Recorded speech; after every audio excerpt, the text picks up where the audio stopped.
All right, so this is question number 6 on the May 2023 paper, and it reads, in this question, you're to take pi to be equal to 22/7 and volume V of a cone with radius R and height H as V is equal to 1/3 pi R squared H.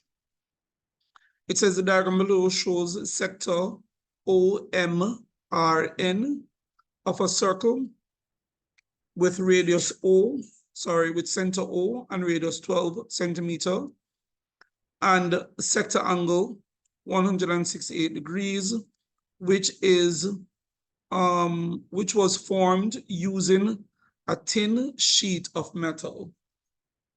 A is asking us to calculate the perimeter of the sector above, made from the thin sheet of metal. All right, so the shape is a sector, and perimeter of a shape is the distance around the shape. And you will get the perimeter by adding the lengths of all the edges of the shape. Now, a sector has 3 edges. It has 2 straight edges and a curved edge. Now, the length of OM is the same as the length of ON. They are both 12 centimeters.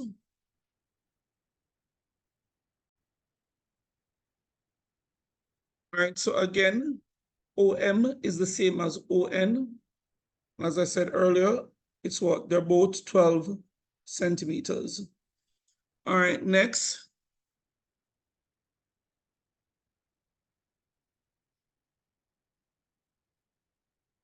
So 12 centimeters. All right, so the next length we want is MRN, which is the length of that arc. Now, the length of the arc, the length of MRN is equal to the sector angle 168 over 360. Let's write it as a formula first. Is equal to theta over 360 times 2 pi r. All right, so that would be the sector angle 168 over 360 times 2 times 22 over 7 times the radius of the sector, which is 12. And if you just calculate this, multiply the top and then multiply the bottom and then divide. If you do that, you're going to get L is equal to 35.2 centimeters. So this is 35.2 centimeters. And that is that length going around. All right. So now I can say that the perimeter would be equal to 12 plus 12. That's the length of the 2 straight edges, plus 35.2, which is the length of the curved edge. And the perimeter works out to be 59.2 centimeters. Turning the page.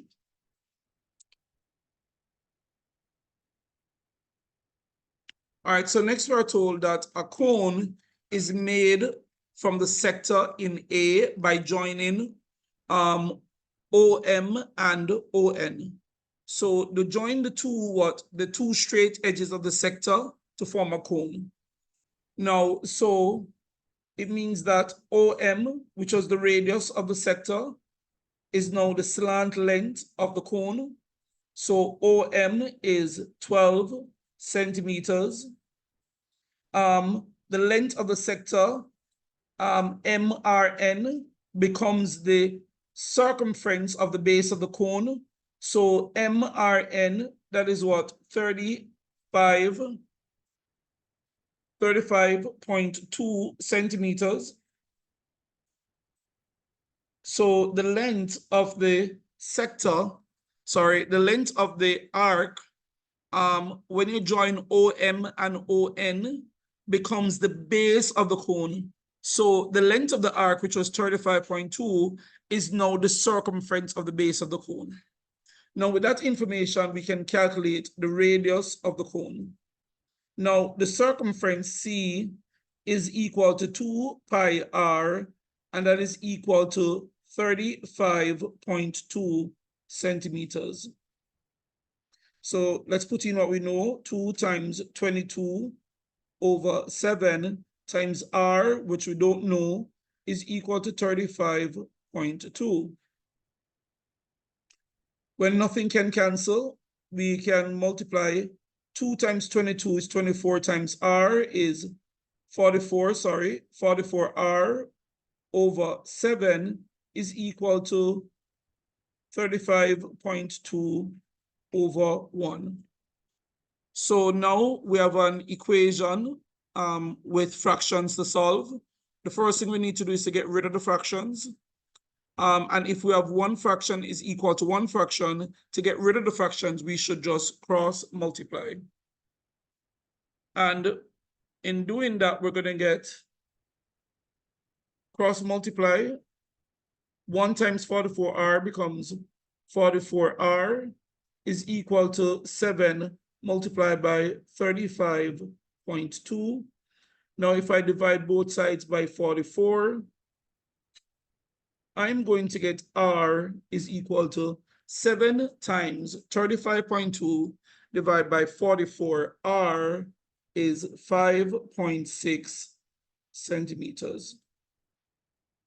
All right, so r is 5.6 centimeters. So now the next thing we're asked to do, we're asked to calculate the height h of the cone. To find h, we're going to use this triangle here, which is a right angle triangle.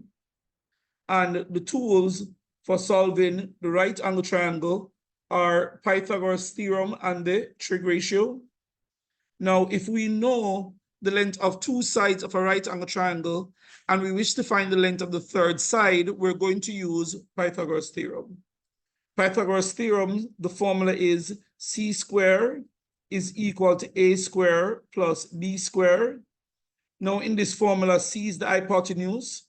So c is 12. This is 12 squared is equal to a squared.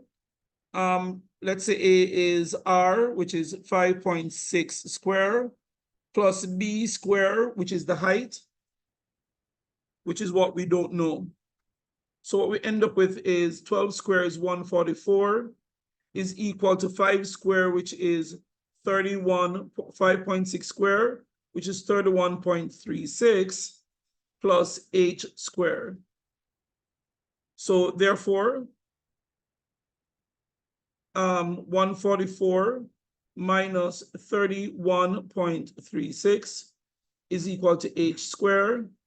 So h squared is equal to 112.64. The opposite of square is square root. So h is the square root of 112.64.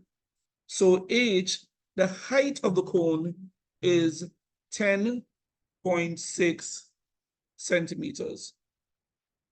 Stay with me. Let's turn the page. Next, we're asked to calculate the capacity of the cone in liters. All right, so capacity is, you could say that's another word for volume. It's the amount of space inside. So for the cone, the capacity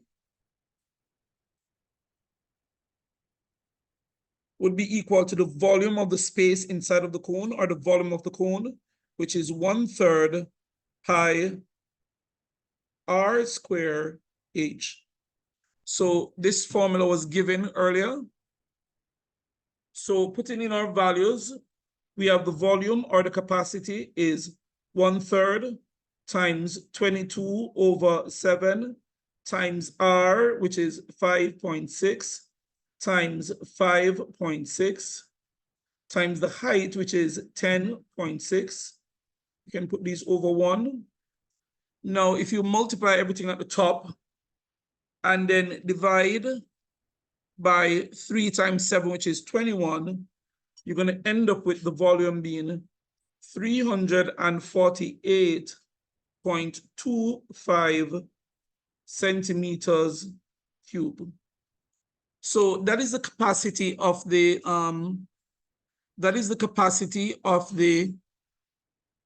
cone in centimeters cube. We're asked to give the answers in liters. To do that, we need to convert between centimeters cube and liters. Here's what we know.